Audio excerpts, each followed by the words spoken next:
Alrighty, good evening, folks. It is Tuesday, February 24th.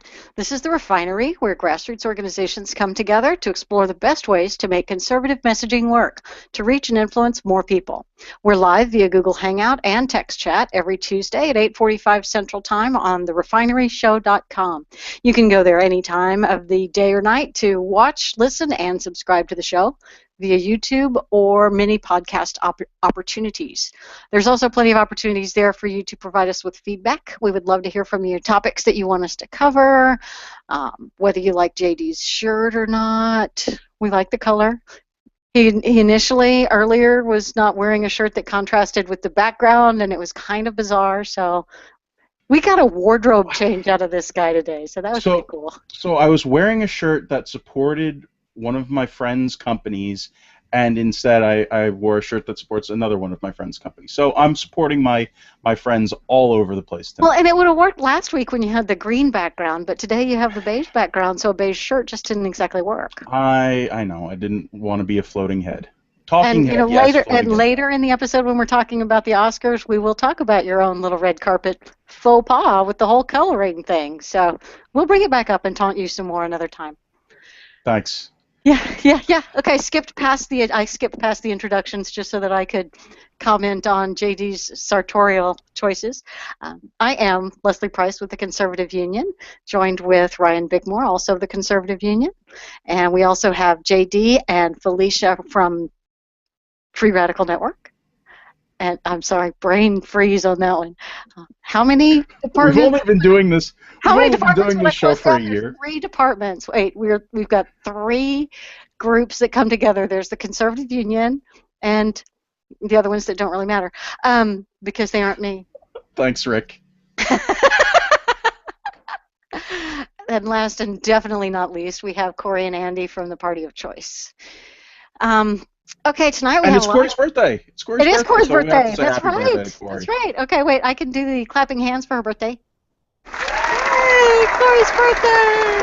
Oh man, that production value that we really upped the game. We got 860 views on our video from 2 days ago. So that 860 views got us some upped production value for the show tonight. Exactly. We can afford, I believe we're going to get 2 sound effects in this episode. That was 1. So we are halfway through. We've blown half of our budget in the first minutes of the call. We are not quite fiscally responsible, are we? Anyway, the first thing we wanted to talk about was how great it is that Democrats are kind of falling apart. Yay! Experiencing just a little bit of schadenfreude. The first thing, and probably the most important for the long-term national repercussions of it, is that public sector unions in Wisconsin are absolutely failing now that they have to compete in the free market. That's one of Scott Walker's major successes that he has had over the last few years, was that anti-union legislation that required public sector unions to have to actually go out and provide value for people in order to get the dues. So teachers and government employees, janitors and the like, were no longer forced to pay dues to the union. They had an opportunity to choose whether the union was providing them a service that they wanted. And what happened is an awful lot of people decided, you know what? I'd rather have the cash myself. I'd rather negotiate on my own. I would rather pursue career success on my own rather than collectively. One of the interesting things, and this is an article in, was National Review, right? It was a Jim Garrity article, I think. Maybe? No? I don't remember. I read it and I forgot about it. Washington Post. WAPO, yeah. Oh, okay, it was Washington Post. There's something else from Jim Garrity this week. There's always something from Jim Garrity. Okay, so Washington Post, right? Oh, that's right, because the article was basically saying how, sad it was that the unions were suffering. One of the things was, oh my gosh, one of the unions, they even had to decrease the price of their annual dues to try to get more members. I mean, dropping their price to make it competitive, that was, shocking to me that actually, the whole free market thing was kind of, working. And it was so sad. They were at a hall where there's where there's a meeting, and she was saying normally there's a whole bunch of people here, and it's so sad there's nobody here. I can't even pretend to be sad about that. I think it's awesome. Public sector union membership has dropped like a stone. And I would love to have Andy talk about this, because Andy was in Wisconsin. And Andy, weren't you there when you were in fact a liberal? Yes, I was. I was pretty young. I was there till I was 17, but I grew up in a hard left family in the Madison area, Madison is the Berkeley of the Midwest. Well, is it the birthplace of American conservatism, communism or something? Wasn't its nickname Mad City? Yeah, Madtown is what they mainly call it. Yeah, it's as liberal as it gets, and I just find it interesting that what kind of a message do you think it sends to the teachers and the other union members, or to everybody, when the second they can choose whether or not to have it, costs go down by like 15 a month? Yeah. Like from like 51 to, I forget exactly how much, $15, $17 a month. It was a big drop, like 30% drop in their fees, something like that. Yeah. I mean, what does that say? I mean, my first thought is going to be, what were you charging me that much before? Why were you charging me that much before? Right. My goodness, you have fewer members now. You need more money per member, and you're still cutting it. My gosh. That's what it tells me. You have been robbing me blind all this time.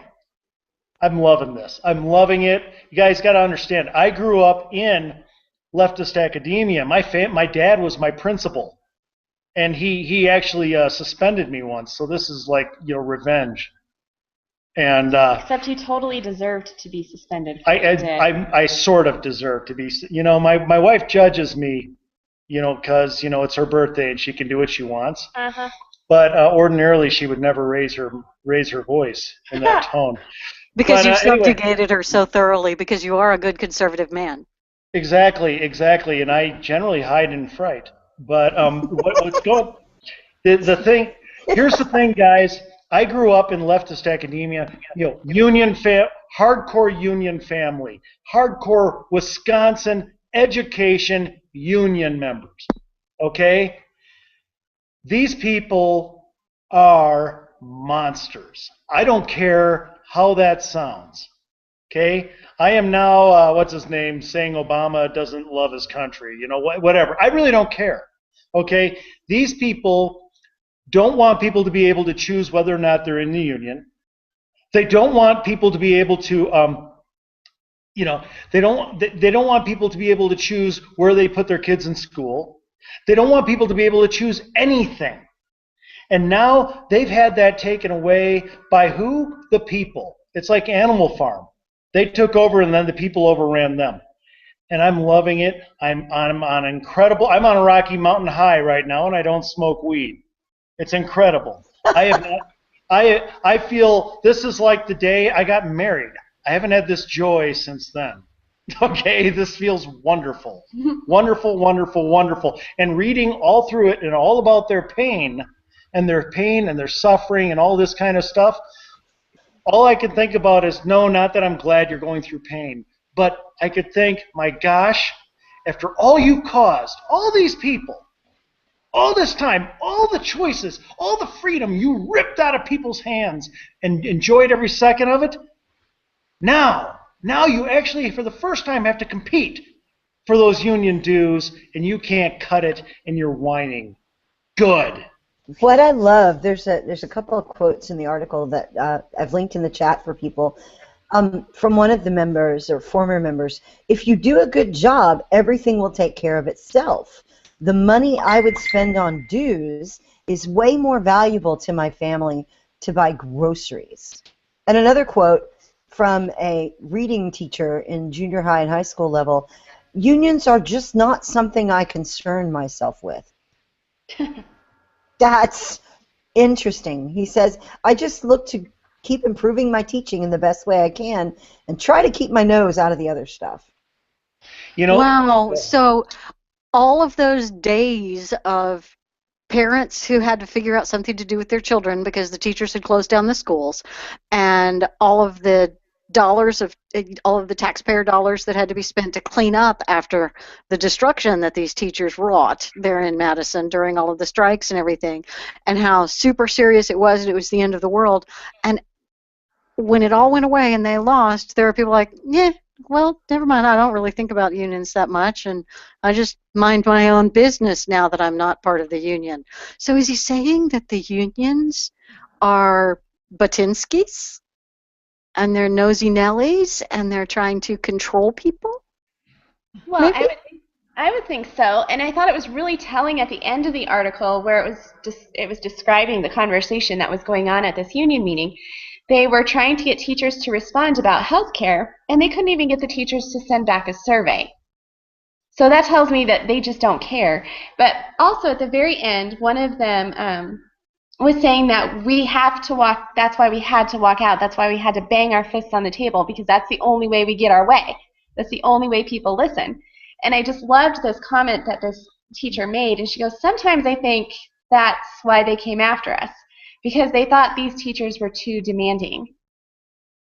And I think maybe, just maybe, now that the government isn't forcing people to join the unions are going to have to rethink some of their tactics and start exercising some manners.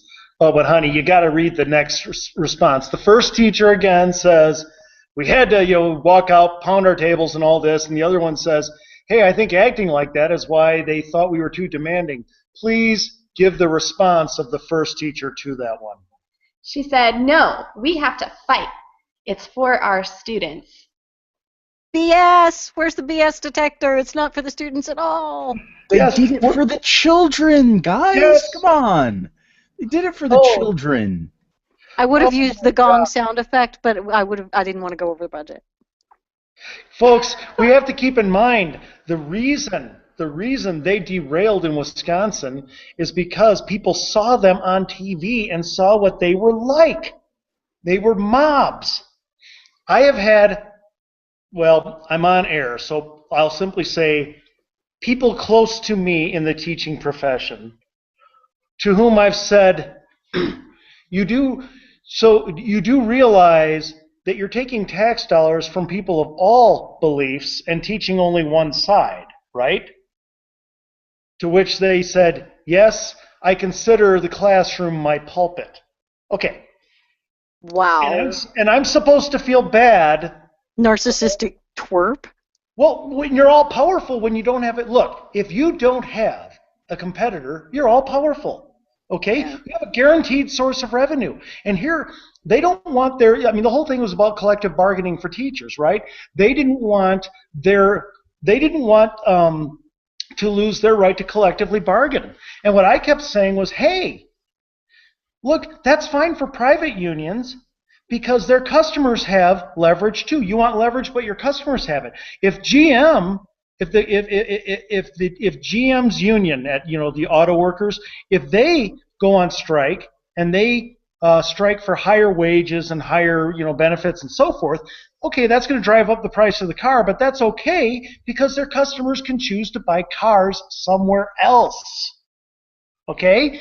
If your customers are a captive audience, if you have guaranteed revenue, if your customers must buy, if GM's union could force its customers to buy their cars, would we want them to have the right to go on strike and make them more expensive? Of course not. So it's nothing personal against you guys, nothing against unions in general. Private unions, yeah, they should have that right. You're a public union. You have a captive audience. And here you have an audience that you will not allow to have vouchers, so you will not give them any leverage. You deny all leverage to them. You even deny the leverage to your union membership to choose whether or not they want to be in it, and yet you demand leverage for yourself to demand more from the state. One last thing, the people you're demanding it from, the politicians, are people you put there with your donations. So your bosses are people you own. And so you own your bosses, and you have all leverage, none for your customers, and now they're whining. Do you guys I know I seem vicious, but do you see why I'm just not unhappy for them? No, I mean, it makes perfect sense, and I do hope that the teachers get it. I hope that the teachers realize how much better off they are now that this is happening. Now that they can appropriate their funds the way they choose to, because you know what? That's a lot of money that they were paying in dues for something that I don't know was really paying off for them. Because you have to remember that people like Karen Lewis in Chicago make hundreds of thousands of dollars. The representatives for the union make hundreds of thousands of dollars just in salary, and that's not counting all the paid vacations, trips to conventions, all of that stuff that they get to do on that on the teachers and the taxpayers through the teachers' dime. I mean, it's ridiculous, but I really do hope that the teachers get that, oh, hey, we've been freed up to make our own choices with our money, and we aren't really losing anything here. We aren't working any harder, any worse.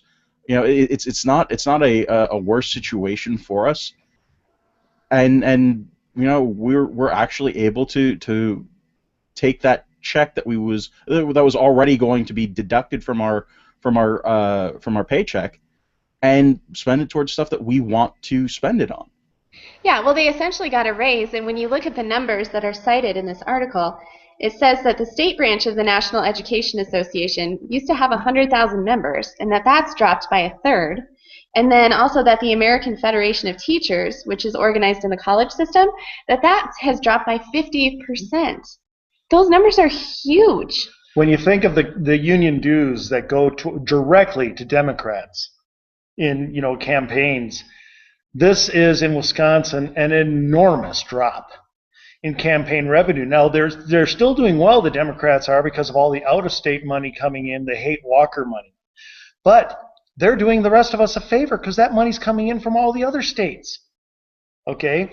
So because the unions have been so damaged in Wisconsin, they're having to give a lot less money to these campaigns, right? Because they're operating on the margin. It's not like if they lose 30%, they only drop their campaign donations 30%. Their basic fees don't change. I mean, their basic costs. Sorry, their what they make and so forth. So it's going to lower it even more.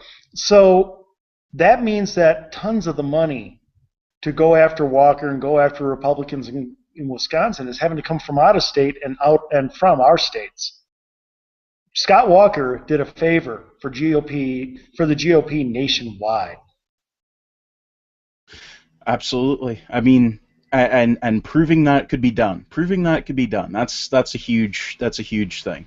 There's another thing I saw today. It was an interview with a California teacher who is suing California to drop the non-political activities portion of dues from being mandatory for California. Apparently, they can opt out of the political activities, which what they say is about 30-some-odd%. But now they're suing, and it's going before the Supreme Court potentially soon to opt out of all of the dues. And the language that they used in it, I'm going to put the link in the chat, the language they used in it was so interesting because they kept talking about teachers being able to choose what they spent their dues on, or whether to pay dues or not, if they felt that they were getting services that from the union, then they could pay for those services. But teachers who opt out of the political business of the unions and paying those dues, they don't get insurance, they don't get representation. And the argument that the unions are making is that they're free riders. And this woman turned it around and says, it doesn't look like we're free riders, we're forced riders. We're forced to be on this train. It was great messaging from California teachers. So if everybody gets a chance later, look at that video. It's a few minutes long, 7 minutes or so. And it's the same thing going on, not just in Wisconsin, but in California as well. Hey, can I ask a question? That's fantastic, by the way. In California, my gosh, that's like, an angel swept through hell momentarily. Hopefully they survive. But quick question: if he proved this, if Walker proved this could be done, in a fairly blue state. What does that say nationally on the budget fight? And about us, like I said before, when it comes to the budget fight and the shutdown, even though the shutdown is ultimately being pushed by the other side, forced by it, we will be blamed, of course. But shouldn't we hang tough and let people see the results? One thing I don't know if many of you know, one thing that saved Scott Walker is the recall. They weren't able to run it as quickly as they want. I don't know if you know this. When they did the recall election, they wanted it to happen, 6, 8, 9 months earlier. And the reason they wanted the recall to happen earlier, the Democrats, was so that the results of his changes would not be seen, so that people would not see the budget turn around, so that people would not see the deficit fall. That was the whole reason. They literally wanted the recall sooner so people would get less information and it would save them. Well, it didn't happen, and by the time the recall came around, even though honestly Walker did not handle the messaging very well, the numbers were just too stark. It was turning around the whole state budget, and he survived. If we look at the national budget debate, if people see for a while how little it affects us, not for a couple weeks, folks, that's when the media is hyping, and killing us. I'm talking for a few months. If they see how little we need those programs versus allowing Obama to go through with his executive amnesty, which is very unpopular in the polls, those polls will churn our way. I know Ryan wants to get to a point real quick, but I just want to say that I do think that they're sort of similar situations, but I also don't want to downplay the role of just how ugly and horrific and obnoxious the teachers and the paid protesters were in Wisconsin. So I do think that also played a bit of a part. Since we don't really we won't see that same kind of vitriol from people on the streets. I think that is something that definitely played a part in the, screw them, let's just wait it out and see what happens, because they don't deserve my money because they're acting like real jerks. So I do think that's a contributing factor to how the budget battle turned out in Wisconsin.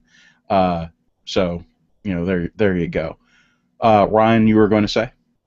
Yeah, I mean, we've mentioned multiple times that this is Wisconsin. That is one of the bluest states out there, especially when you take into account how strong unions are in some of that old manufacturing area like Detroit and Wisconsin. That they were able to do this, that they were able to get rid of the unions, forcing people to join, forcing dues, that they were able to get a Republican elected, withstand a recall election with millions coming in from outside sources, and then win another election, turn the economy from $2 billion deficit to now running multi-million-dollar surpluses. We need to be using Wisconsin as an example that it can happen anywhere. If you can turn Wisconsin unions around and you can turn that type of debt around, it can happen anywhere. Why not Boston or Massachusetts? Why not New Jersey, New York, California? We need to be trumpeting this as a success story and show how when you have choice, union membership clearly goes down because they don't provide enough of a service. And when you cut all the budget items like he did, and you're fiscally responsible, look how the economy turned around. Look how many jobs they have. I mean, we need to be trumpeting this everywhere. Well, I think also the larger message of it is that don't shy away from a fight, because the important fights will be loud and ugly and hard, and you have to keep fighting it. Because if it's the right kind of fight, if you are on the right side, and you stay with it, and you keep your courage, and you don't give up, not only will you be doing the right thing, and you'll most likely win, you end up being rewarded for it. Scott Walker was vilified for all of this while it was happening, but he held his ground, and now he is by far the front runner, kind of acknowledged nationally if you look at the way the media is attacking him. So, I think this would be a great message for some of our national politicians to learn. Don't back away from a fight. Sure, on this DHS funding, oh yeah, you're going to get yelled at and you're going to be called everything but a child of God if you let the DHS funding run out. But you know what? If it's a worthwhile fight, if it's the right thing to do it. Stand tall. Recruit people to stand with you, and the American public really does want to stand with you. And some fights are worth having. Just because, the public will blame us and the media will blame us for a shutdown. Well, if you're going to give up just because it might be a tough fight, then you're not a fighter at all. And Scott Walker has shown us through this that being a fighter can be rewarding if you do it right, and he did it. Some of it was he did it right, some of it was he was in the right place at the right time, factors come together, whatever it is. But I think a larger lesson from all this is not just that unions fail when they have to compete on the free market, but that some fights are worth having even if it's hard. Yeah, I agree, but I'm also very much for having a battle plan. And remember we talked about the communication between the party, the politicians, and also having the bloggers and the right media, come alongside and support. I don't know if they're doing any of that, but with CPAC happening this coming weekend, there ought to be some coordination and some people, putting those things together, making those connections. I'm hoping something like that comes out of it. But, having that cooperation, to be able to get the message out and plan those things out and go to the media that they already have on their side in terms of folks that would be supportive. And if they're not quite supportive of the plan, explain it to them. We talked so much about one of the resolutions was communicating better. Let's hope that that's what they're doing. JD, I don't think that Scott Walker's success, we're not saying that it means, okay, from now on just plow through and don't worry about what the media says anywhere. And, there are some on the right who take that approach, and it is suicidal. It's just stupid. But I do think it highlights a simple, basic fact to keep in mind. Liberals generally win the public opinion war initially on things because they own the media, academia, and entertainment. Conservatives do better as people see results. And that's, like I said, it's not an absolute. That means plow through on anything and eventually they'll come around. No, a lot of times they don't come around, they vote you out. But I do that's true. Before we move on, please restate that. Please restate that right there. If they don't get it, they vote you out. That part, that's the part that worries me a little bit. Oh, of course. That vote you out part. I don't think that would happen in the case of the shutdown. This shutdown, I think. Now, for instance, the last shutdown was very unwise. There was no way we were going to win that, but that was totally different circumstances. All right, this is very different. You're shutting down a minor section. You're not shutting down the whole thing. You're also, they've already shot so many of their ideas. They can't just start closing everything down to make you feel the pain more again. That's not going to fly a second time. So a lot of the arrows are out of their quiver. I'm talking about the left, that they can't use anymore. Also, quite honestly, you're talking about stopping one thing that's very unpopular, which is executive amnesty. It's just, I do believe that if we stuck to our guns this time, it would have much better. Initially, we'd lose, but I think it'd have much better effect. I certainly. Sorry, I was just going to say I agree on the DHS battle right now. I think that we're doing a much better job at managing it than with the previous shutdown threat. And I think that we do have a much stronger ground to deal with it. I just, again, as you said, not every fight is worth going to the mat for. It's just not. It's not always wise to stand there and take the Pyrrhic victory, or not even a victory, but take that loss, take the hits, take the loss over something that you didn't need to do, and we could do better later, I should say. I agree 100%, and I'm glad you said it. I agree. Awesome. From potential, losses on our side in the media to some serious actual losses in Louisiana. I mean, this is amazing, and one of the best things about these jungle primaries, where you have people running against each other. You can have a bunch of different Republicans, a bunch of Democrats running against each other, all in one big thing, and then the top two fight it out for who wins the general if one doesn't hit 50% or whatever. In Louisiana, oh my goodness, the beating that we curb stomped them, just ridiculous. In a runoff battle in the State House of Representatives in Louisiana, just amazing the percentages by which the left lost. Yeah, there were 3 candidates, 2 Republicans, 1 Democrat who was so embarrassed to be a Democrat she never even said she was a Democrat. She ran as a no-name she ran as a no-name other candidate, never even claiming party affiliation, and she only got 11% of the vote. The other 2 Republicans got whatever 100 minus 11 is, 89%. I can do math. But my favorite was this quote from the chairman of the Louisiana GOP. "We are witnessing a complete collapse of the Democratic Party in the state."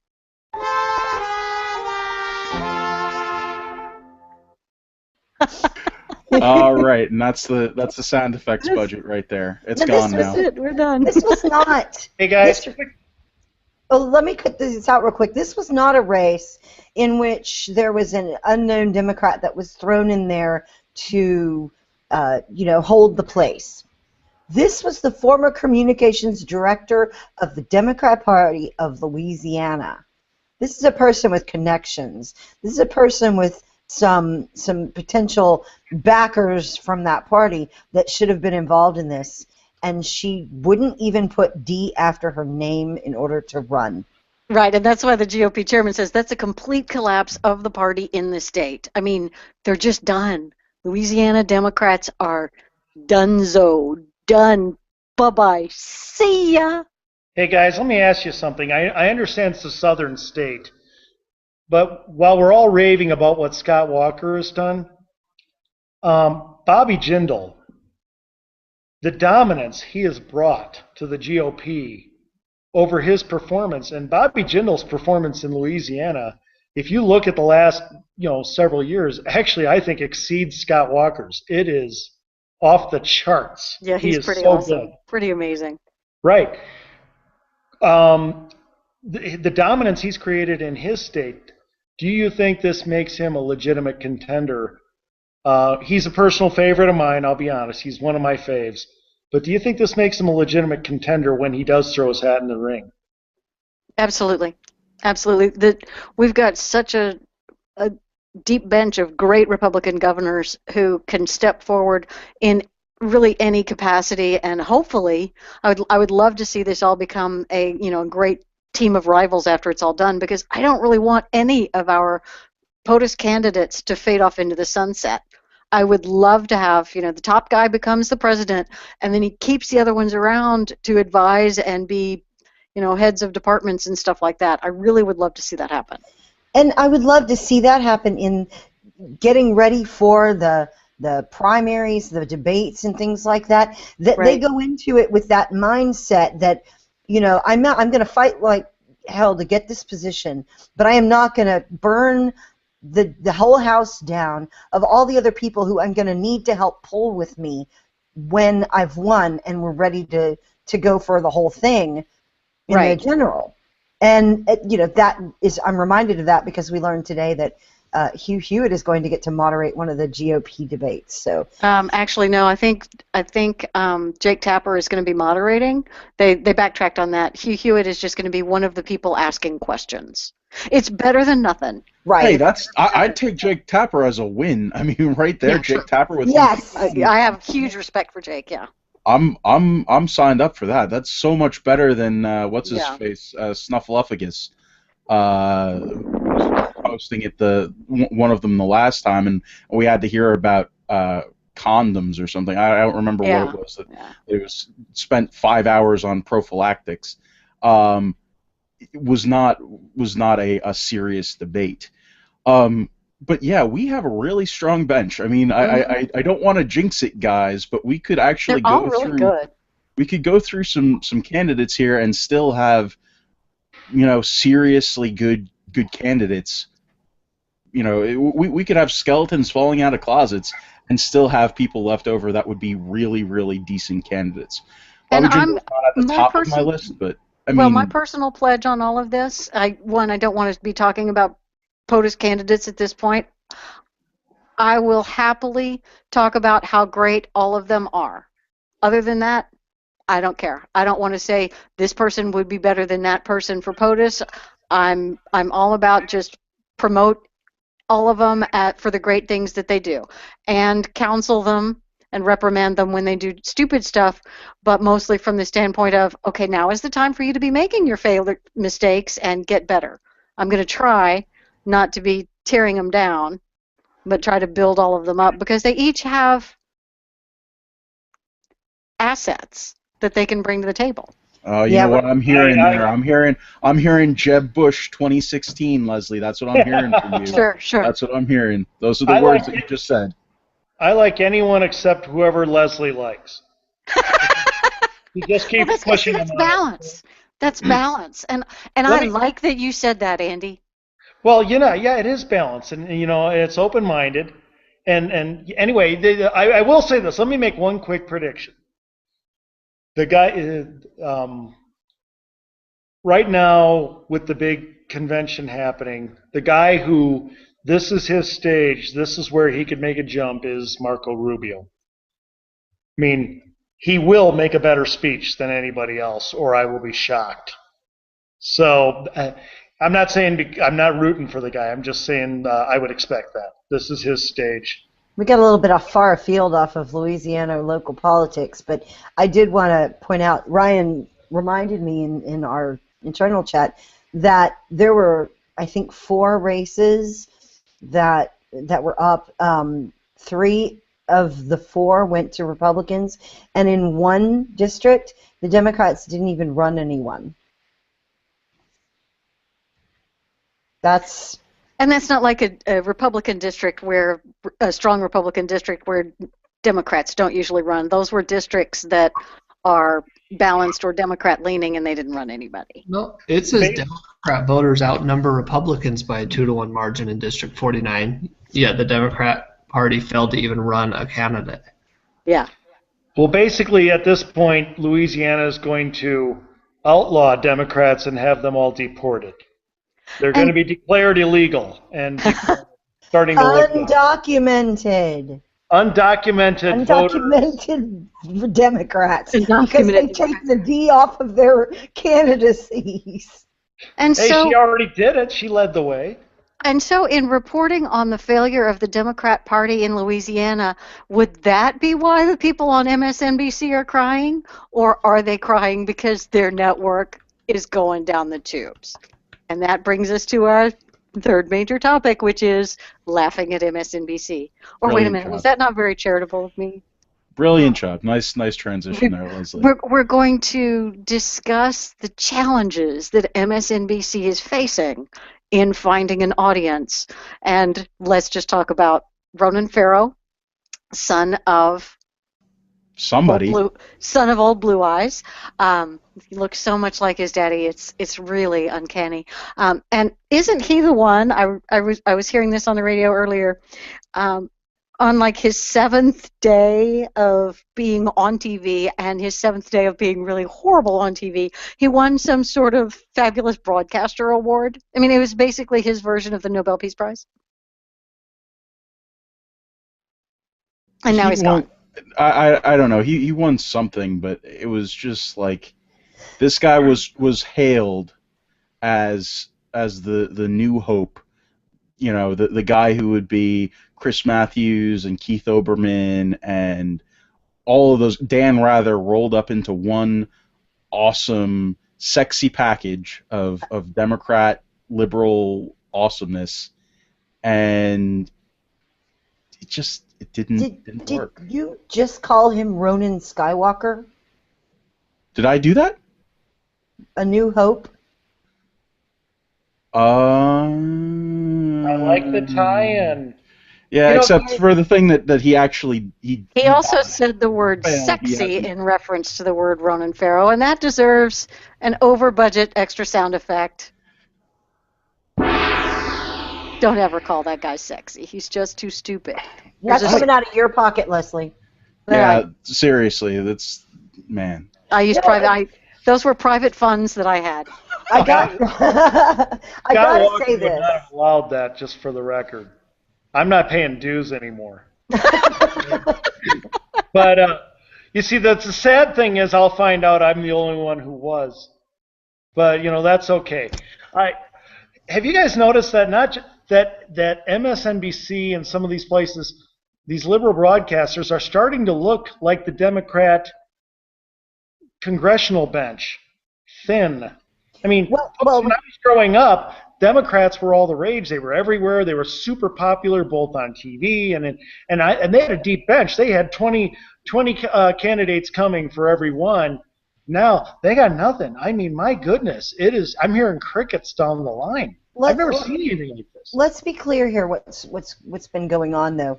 MSNBC was always pushing to be the niche market. They were not going after the broadcast numbers. There was no way they were going to lead cable news at all, nominally news anyway.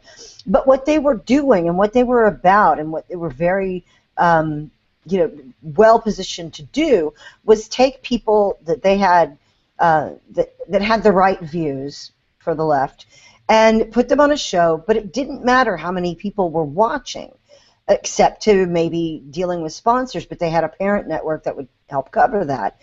The point was to get those clips with the imprimatur of officialness, official media, and then cut those clips out, put them on the internet, put them on YouTube, send them out there. People who wouldn't show up to MSNBC, who couldn't find it on their remote in their cable system, would be able to find it on YouTube, watch 5 minutes of someone smacking down or roasting someone on the right for something, and have that be the message that goes out. It didn't matter ratings-wise because they had the clips, and they were okay financially to do this.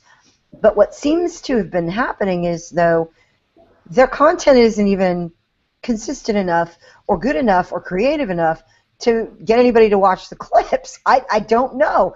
But I will say this, that it's all well and good to have that theory that you can clip things out, but you have to be on a show, Ronan, in order to get your stuff clipped out. That's all I'm saying.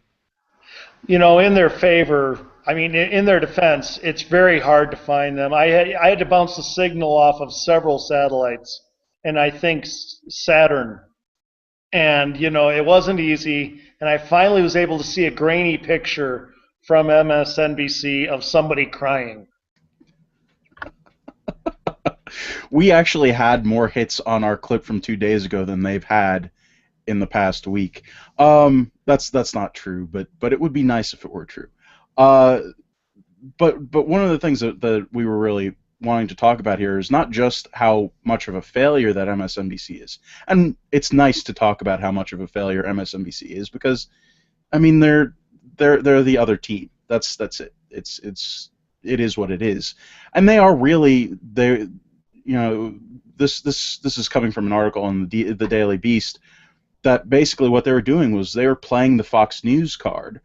They are while George Bush was the president, they were able to really go after him as much as possible and make that stick, make it work, make that left news media, not really news, but attack dog thing work.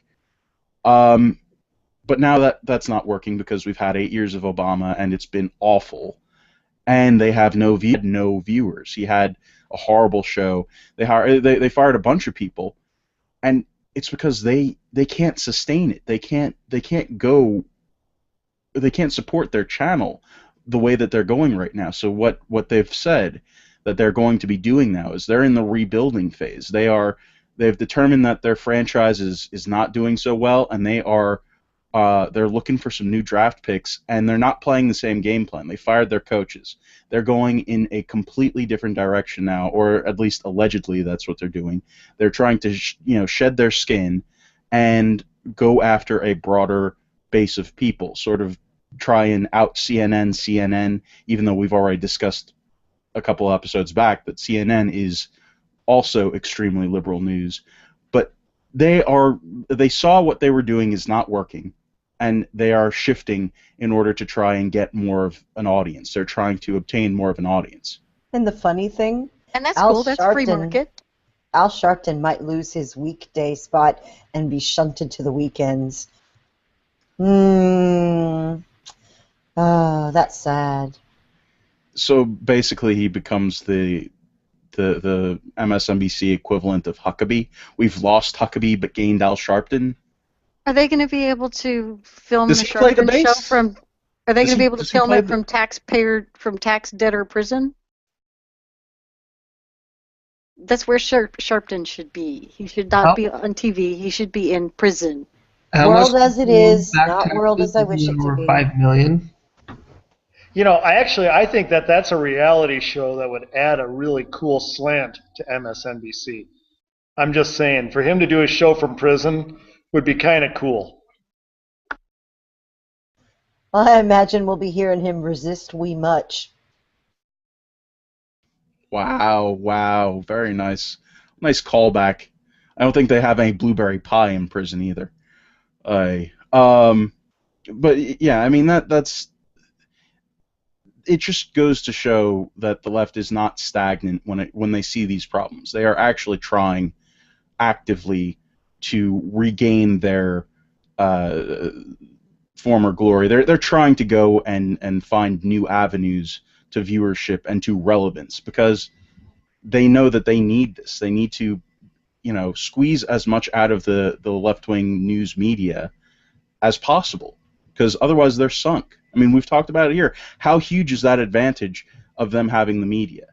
And it's not just from MSNBC, clearly, but it helps. It helps to have a strong MSNBC, and that's not what they have right now.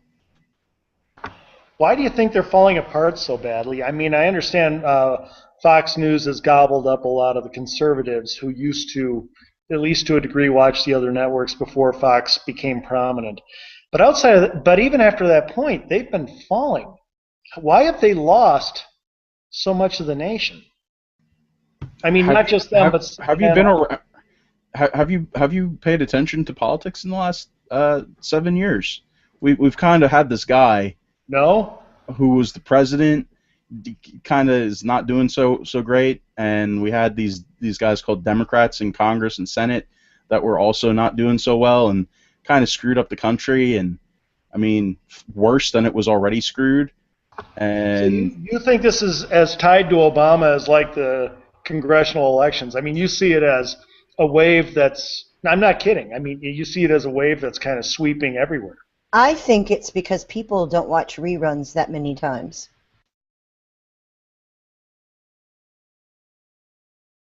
What you talking about, Wills? Well, how many times can you say? Because it's the same thing over and over and over again. How many times can you say Republicans are evil, Republicans are bad, Republicans are holding America hostage? How many times can you repeat those mantras before people just kind of have it wash over them?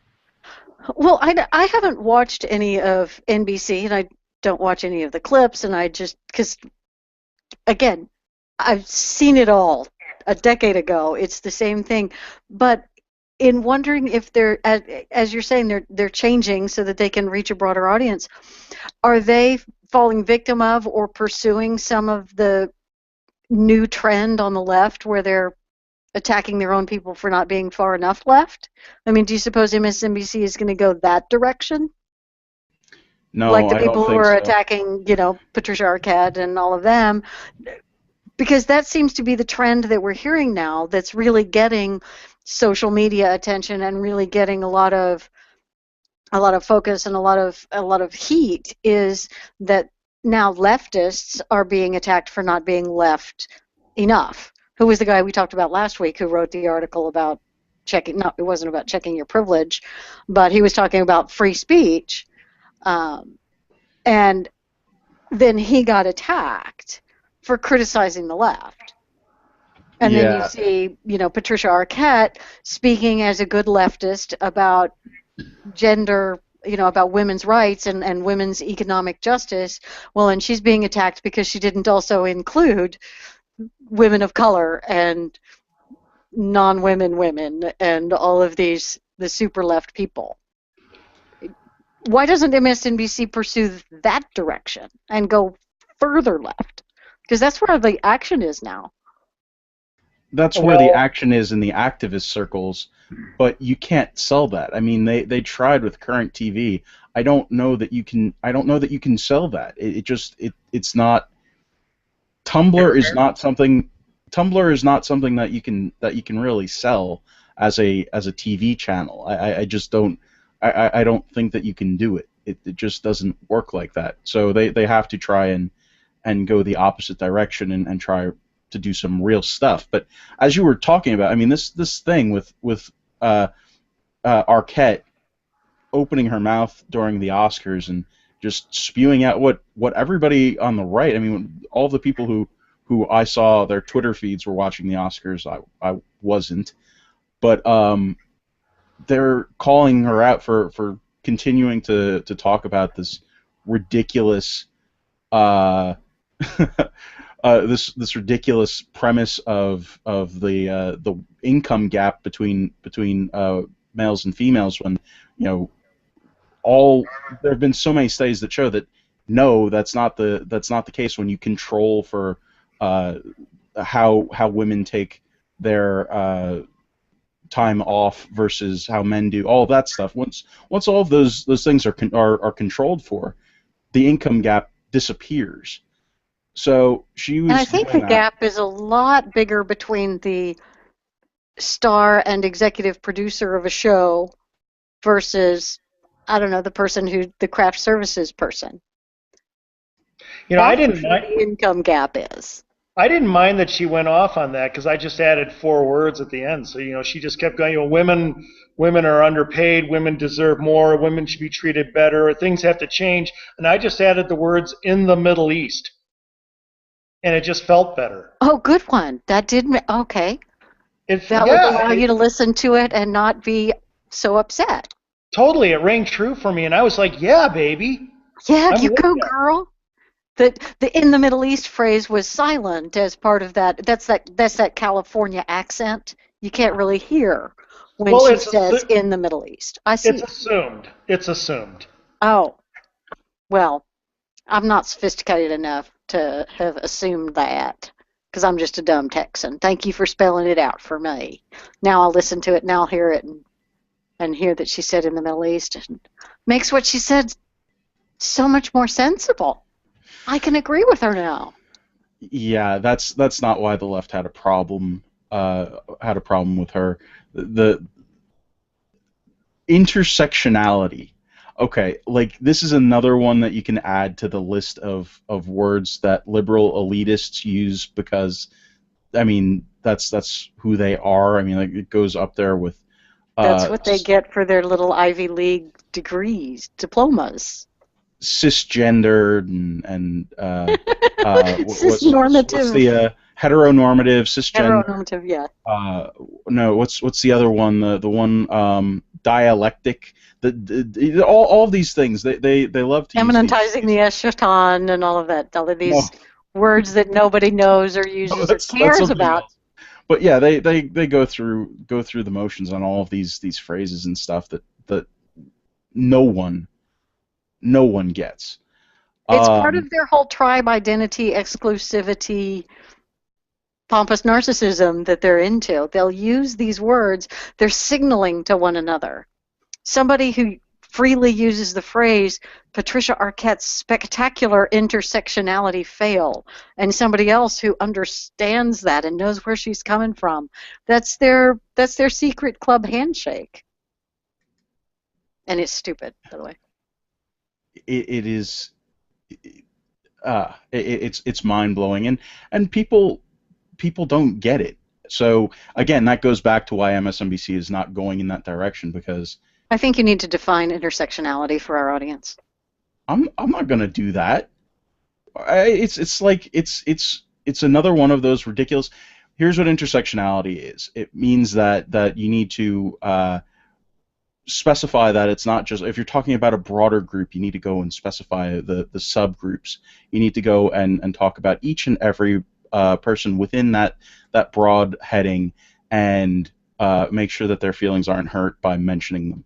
So Patricia Arquette made her mistake by saying that women need to have all of these things that they already do in fact have. If Patricia Arquette was smart enough to actually, read a study or knew anything about the workforce in general, going through and saying every specific term, say, oh, gay women, oh, women of color, oh, whatever. Go through all of those. She committed sins of omission, is what she did. Yeah, the quote that I highlighted here was that she was guilty of erasing by not mentioning. If you don't specifically mention someone, you now are erasing gay women and women of color and all intersecting iterations of those identities. So good God, people. So intersectionality is it's the drive to add hyphens? I believe so. That's a great definition for it. Got it. All right. I'm with you. Well, and if you don't specifically mention someone, you've erased them from existing.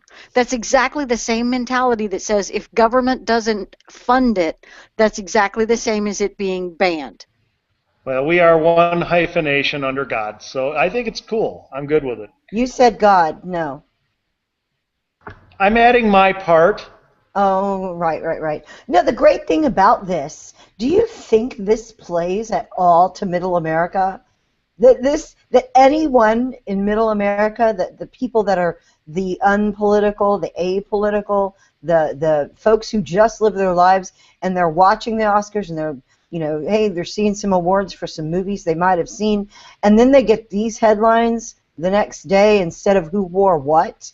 I will tell you, people, I don't know the important information of what was worn on the red carpet because Patricia Arquette bared her fangs and screwed up and committed this sin of omission. And now that's all anybody's talking about. And the middle is not, they don't know these words. They don't understand this stuff. It's foreign, alien, and weird to them.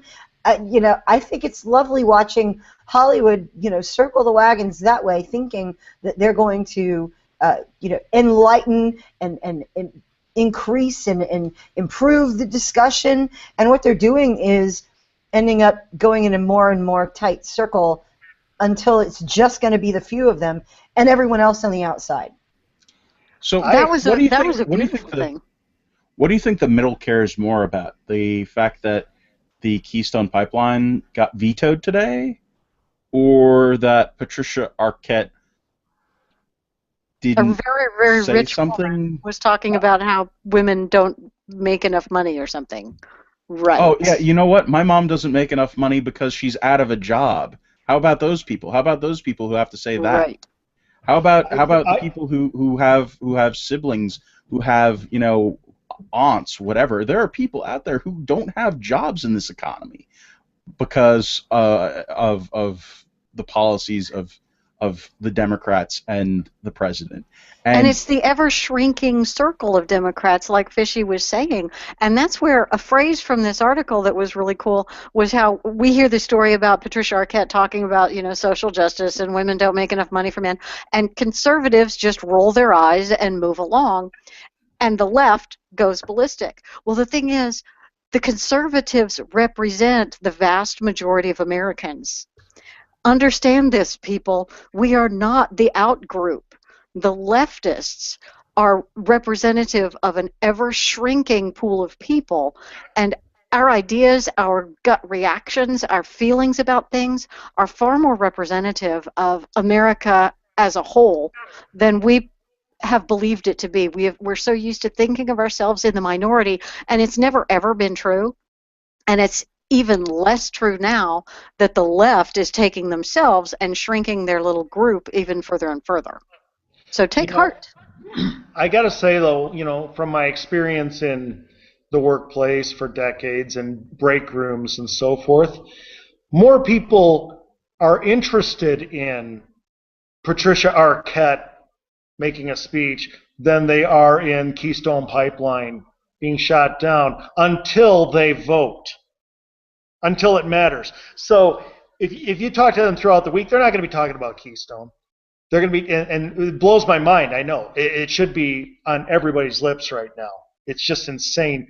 I don't get our country at times, the interest level at times. But when it comes time to vote, no one is going to be thinking about Patricia Arquette calling for, you know, putting out that call. They're going to be thinking about Keystone and jobs. Yeah. I just want to move on from something that Leslie said. The fact that we are not a minority. The conservative opinion is really not the minority opinion, because so much of what is conservative is real life. I mean, it's basically that. It is real life. It's what you have to deal with on a daily basis. You have to have a budget, or else, you know, you're not going to be living in your house for very long.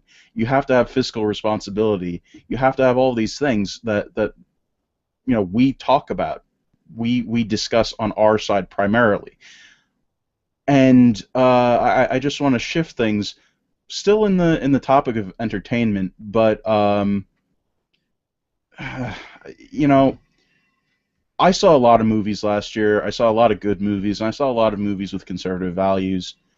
And I watch a lot of TV, and I saw a lot of TV shows with conservative values. So it confuses me when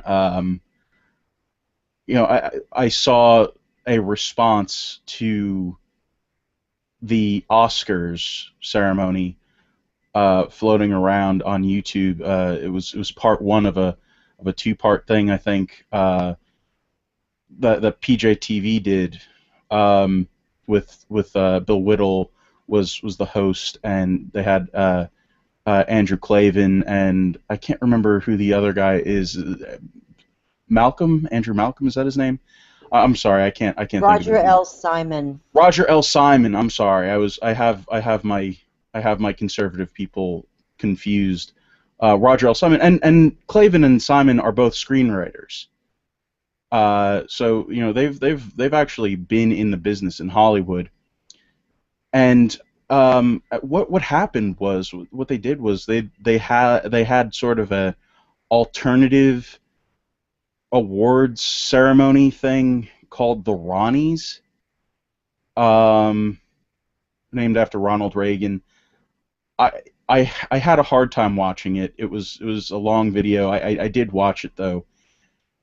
And the thing that really confused me and disappointed me, I have to say, was the fact that instead of talking about the current culture and the current movies that are out and the current TV shows, because they did delve into TV a little bit, current actors, current actresses, they talked about stuff that happened, 40 years before I was born, 50 years before I was born, 60 years before I was born, like ridiculously long ago, not anything that was recent. And they were talking about this as a conservative alternative, giving awards for conservative actor and conservative movie. And I don't know. The thing that I felt from it was that, do we really want to be shutting ourselves off from the culture when so much of the culture is conservative in itself? Why are we going back and rewarding things for its conservative value instead of just looking at what we currently have, saying that it's good or bad based on its merits, and then point out the conservatism that is inherent or not? I mean, to me, I think that's what would be effective and what would be helpful, because it would give people an idea of what was actually going on currently. Okay, so you've been all nice about this, and I appreciate that, because the last time we got into it with anything about Bill Whittle, it was a mess. So but I'm going to tell you, I'm going to fire a salvo here, and this is WW2, because I'm more than disappointed. I'm angry. Here is Bill Whittle, who gets on stages and videos all across the country and all over the internet, and talks about how we need to be relevant in the culture. And he talks about how we need to let conservatives go out there and make good content and support that sort of thing. And here's Andrew Klavan, who, as you pointed out earlier today, has a series on YouTube called Klavan on the Culture. And here's Roger L. Simon, who's created PJ Media, PJ TV. He's been working in this thing, and all three of these guys have current work talking about the culture. And they went back for the best conservative movie to what? Tell them. Well, I mean, it's not like it's a bad movie. I love the movie to death. There's nothing wrong with the movie. But Mr. Smith Goes to Washington was made kind of a long time ago. I mean, I think we can all agree that Mr. Smith Goes to Washington was, it was kind of far back. And TV. And TV. Yeah. Guys, I'm going to interrupt with a little bit of extra bad news, just in case you hadn't followed through the links on this YouTube video. It goes to the PJTV store. It's a Red State Red Carpet, Conservatives in Cinema. It's a 5-part series that you can buy for $12.99. Yeah. I'm sorry, but I'm not. If the YouTube video was what is indicative of the rest of the series, that's their promotion for it. I'm just not. I'm not interested. But what I was going to say about the television series. So here's what they were. They had 24, which is sort of recent. I mean, there was a 24 series on TV last year, so we're good. We're good. Duck Dynasty, which again, I mean, we're pushing it because it's Duck Dynasty. It's been in the culture for a while now, and we've seen it. We kind of all got the picture. But yeah, all right, it's on TV right now. Star Trek, the original series. Star Trek, the original series. No, sorry guys. Two problems. Number one, by the way, I'm a Trekkie. I'm an enormous Trekkie. Number one, that was made before the dinosaur. And number two, it was made by a rabid socialist. So I don't understand their reasoning for conservative whatever. Oh, let him finish. Yeah, because if you thought that was bad, then the last one was the Andy Griffith Show, which, if anyone knows anything about Andy Griffith, well, yeah, he was kind of a rabid socialist himself. So, I mean, was it a show that had good values? Yeah, for sure. It was great, and I love the show. But guys, I hate to tell you this. No, stop, because we're going to have to pay them. We're going to have to pay them. We can't do that. We don't want to do that. That's the last thing I want to do. Have to pay the estate of Andy Griffith money. No, it's kind of been a while, guys, and there are shows on currently. I mean, Leslie, we can talk about. We could right now. We could spend the rest of the show talking about how awesome Blue Bloods is, right? Right, Leslie? We could do that. Yes, absolutely. I watch it every week. There are quite a few, and Brooklyn Nine-Nine. I don't watch conservative TV shows. I watch good TV shows that I enjoy that provide value in my life. I don't ghettoize my TV shows or anything by limiting it and requiring that people brand themselves something in order to watch it, because that limits your audience. And here's, again, my point about why this is so heinous.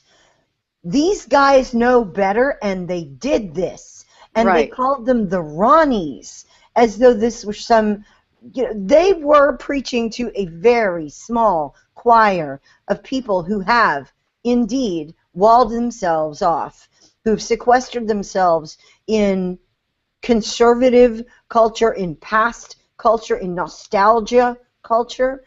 There is nothing wrong with liking those things. They are not indeed relevant to anything going on today in terms of connecting with people and using the culture to talk about your values and things. If you have to go that far back and you can't find in all sorts of good, whether it's political or not, fare that's on television or in movies right now, and you can't go find conservative themes, you suck and you need to stop. And I'm just saying it to all three of them. Stop it. Stop it now. Go home and think about what you did. Hey, why didn't they get like with Michael Medved? I mean, he likes the current stuff. I don't know, because I mean, we had this discussion on Facebook. Like Fishy and I talked about this on Facebook and talked about it in a thread, and the only thing that I could think of was that it would take work.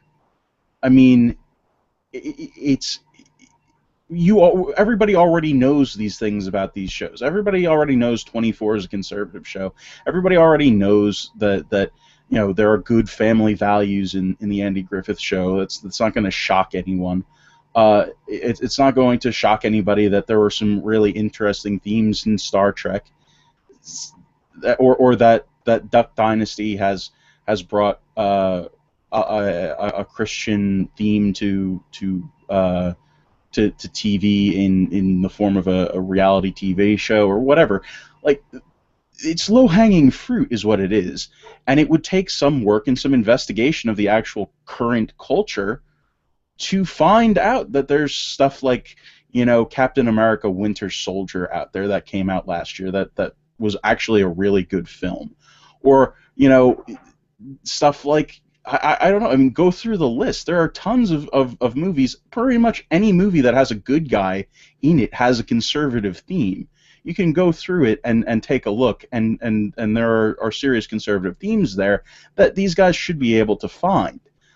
I don't understand. It is absolutely mystifying. Unless they are just incredibly lazy. But even the premise is completely off, because instead of being a conservative alternative to the Oscars, it's not that.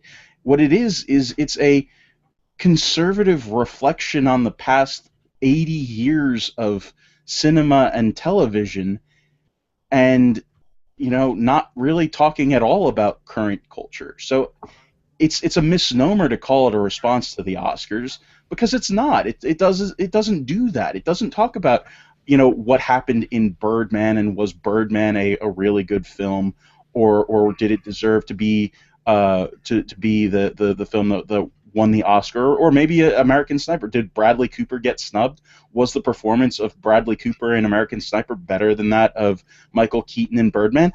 I don't know. I didn't see Birdman. I didn't see American Sniper either, but I would like to hear that. I would love to hear that from Bill Whittle and from Andrew Klavan. and from the other guy who, again, I have Rick. We've been infected by Rick Perry in this show tonight. Well, I just think it's an incredibly lost opportunity, because if people, hypothetically, let's say people can see, the Oscars, and then they can see a conservative version of an award show. And on the conservative one, you look only at quality, no preaching. You might say, now this did have a neat message that we like, but you don't preach. You don't have people going off on, how evil America is. And I think people would find that refreshing. So instead you put out something that people find laughable I haven't seen this, but by what you're saying. And so what a lost opportunity. It's people like it when they hear a conservative not ranting, but just looking at the quality of something and being less divisive. What they could have done with this is go through all of the nominees that were there in terms of Best Picture and things like that. They could have gone through that list and found, highlighted what the themes were, told you what it was about, and told you where it's conservatively themed or if it isn't at all, and how they did comparably, say, at the box office, and whether one has been out longer and that's why it's earned more money, or the other one just came out, or whether people flocked to one and the reviews for one or were better than others. Isn't it sad? Those guys have a budget. They have a studio. I have seen that studio. I have been there to PJTV. I have seen that stuff. They have all of this, all these resources, all those brains in entertainment. They are in freaking California, in Los Angeles, where they have access to all sorts of people. And it's Andy Pate and Corey of the Party of Choice writing conservative framed movie reviews to let people know about the quality and the messaging. And it's us on the Refinery sitting around talking about what people should be doing and looking for conservative themes in their entertainment so that they can engage culturally with other people. We don't have those resources. We don't have that money. We don't have that focus or those assets. And shame on them. I'm sorry. I am done talking about it. You guys go on, but I'm too mad to speak.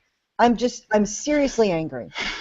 Well, this is kind of like conservative movies generally are awful. Okay, American Sniper was terrific. I'm sure, but you know what I mean. A conservative comedy for the sake of being conservative. That right, the sort of like American. Who was it that said that? Who was it that said that on our side? Somebody said this, that if you show me a conservative movie, I'll show you a bad one, or whatever. It was like that you have to do it on the merits. Bank of Kev is who did it, wasn't it? Bank of Kev. What is Bank of Kev's quote? I'm done. I can't think of what it is. Bank of Kev's quote is. I even think Bill Whittle or Cruiser or some of those guys have actually said that kind of thing at multiple opportunities, that you don't go out to make a conservative movie, you go out to make a movie. And yes. That's why American Sniper is a fabulous movie done really well, because Bradley Cooper set out to make a great movie about this guy. And he made a good movie about the guy. Well, yeah. So what? He made a good movie. Most of the really good stuff out of Hollywood is about human stories where good wins, evil loses, and the guy gets the girl, and they get married and they have children. Most movies actually have conservative plots. They just have the liberal gotcha moments that ruin things and kind of set our teeth on edge. But yeah, if you set out to be the conservative rock and roll band, the conservative rocker, the other side is going to label you to try to isolate you and otherize you. You don't need to do it to yourself. Exactly. You don't need to do it to yourself, and that's exactly what we're doing here. Is we're saying, oh, conservative. We're not. In fact, if you were to show this to somebody who is not conservative, I mean, you'd either get severe pushback from them saying, oh, these people aren't conservative because I like that movie, or they just laugh at you and say, okay, with your grandpa's winning Best Actor, Best Conservative Actor, the nominees for Best Conservative Actor were Charlton Heston, Clint Eastwood, Gary Sinise, John Wayne, John Voight, and John Wayne was the one who won. Good Lord. Really? And their potential audience is only people who identify as conservative, so that's a small potential audience, and they're only going to get 10% of that, because most of them are going to be like me, and they're going to watch the first 15 seconds and go, I ain't got time for that. Ain't nobody got time for that. I need a lot of time, gang, a lot of time on stupid stuff, but I'm not going to spend my time on that. Yeah, I need to point out a comment made by PD from Facebook. He said, at least 3 of those 5 were alive this year.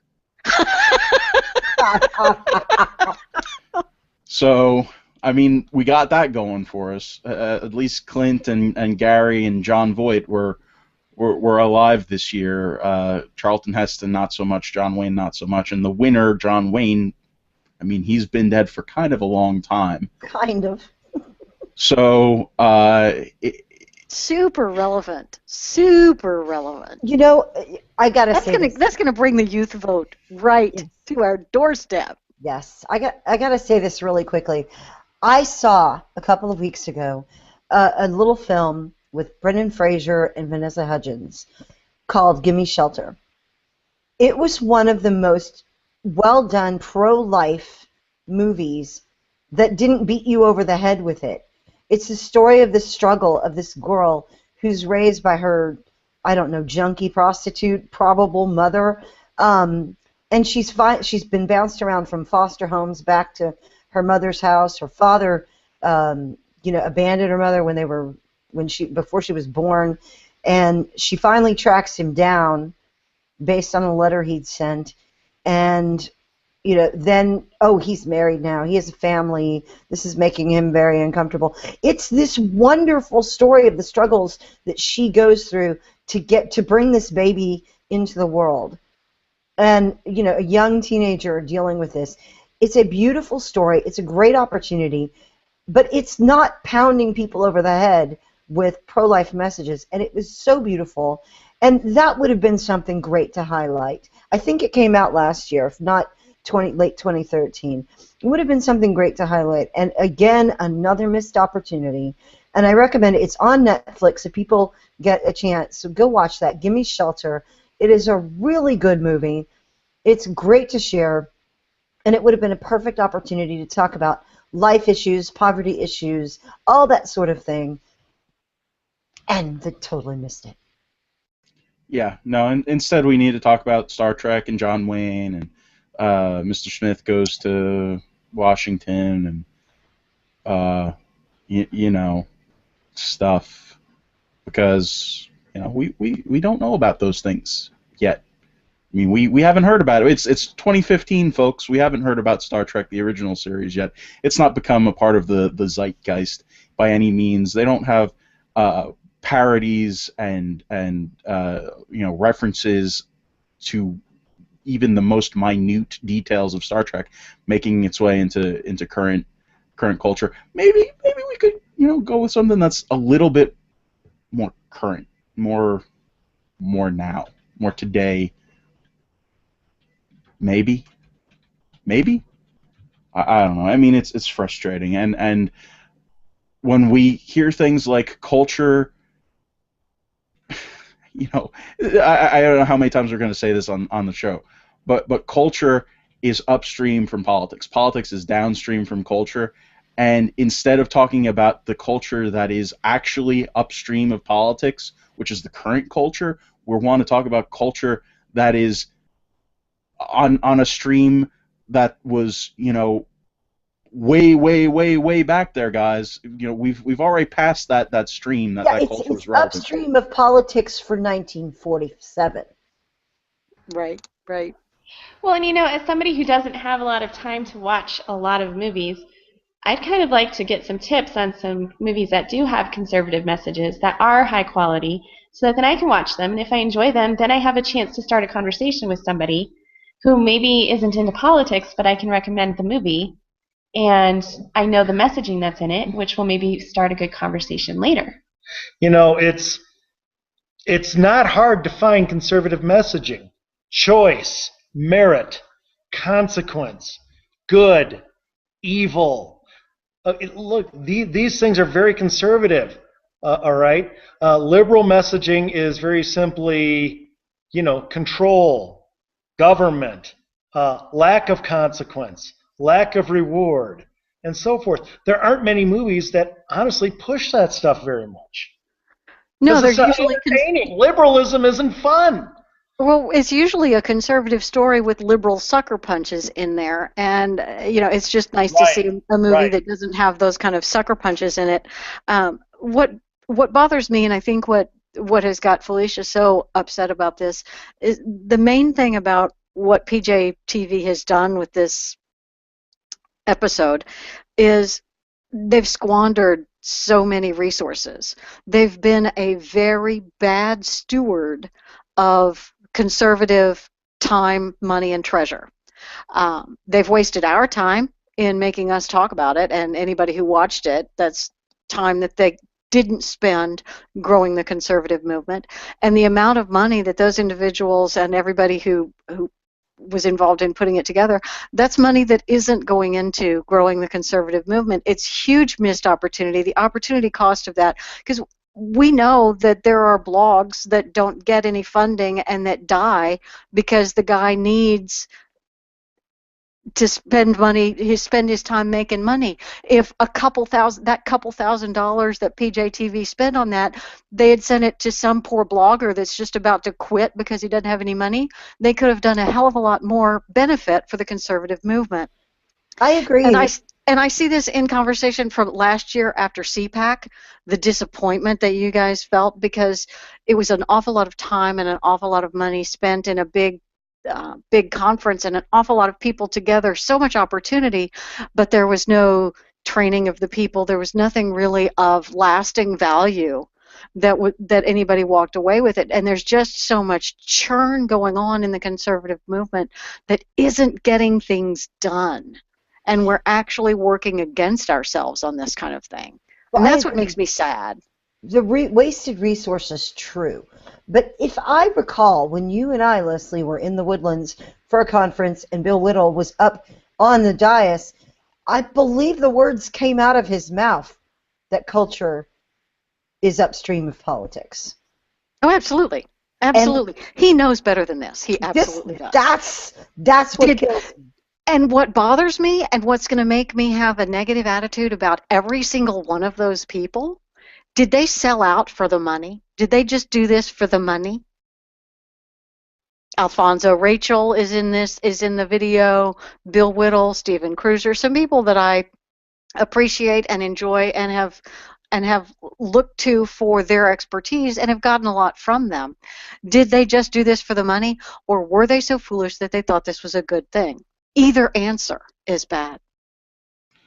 I don't know, and I can't comment on the pay video because I haven't seen it because, as I said, I'm not inspired to buy it because of the thing that I sat through for 31 minutes and 54 seconds. It's got 3,718 views right now on YouTube, which is a lot of views compared to our videos. We haven't broken 1,000 on a single video ever, but they have they are names and faces that are known in conservative circles. We're not exactly that level anywhere close to that, and these guys do have influential voices, and their influential voices are being used to bunker ourselves to go back to what we know and what we know we like and the stuff that is safe, instead of going out there and paying attention to the current stuff. And I don't get it. I don't understand how these guys, who I think are very smart individuals and are in the industry,